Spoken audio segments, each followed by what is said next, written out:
निसर्गप्रेमींनो, आज आलोय एका अफलातून ठिकाणी. खेड तालुक्यातला एक लपलेलं रत्नच म्हणावं.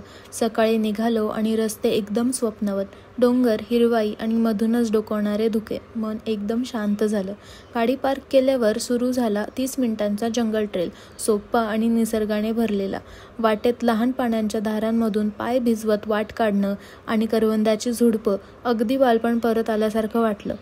पक्ष्यांचा आवाज, शांत जंगल आणि मधूनच धबधब्याचा गडगडाट. हा ट्रेल म्हणजे थेट निसर्गाची थेरपी होती. आणि जेव्हा तुम्ही शेवटी धबधब्याजवळ पोहोचता, आहाहा, एका मोठ्या काळ्या दगडावरून कोसळणारे थंडगार पाणी, सभोवतातील फक्त हिरवळ आणि गारवा. वेळच थांबून गेल्यासारखं वाटतं. पण एक विनंती, कृपया इथे कचरा टाकू नका. निसर्ग आपला आहे, त्याला आपणच जपलं पाहिजे.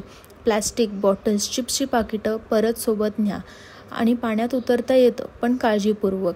हा धबधबा अजून खूप लोकांना माहीत नाही, पण तुम्ही आला तर एक सुंदर आठवण परत घेऊन जाल. तर भेट देण्यासाठी विसरू नका. भिवेगाव धबधबा, खेड तालुका, पुणे जिल्हा. धन्यवाद.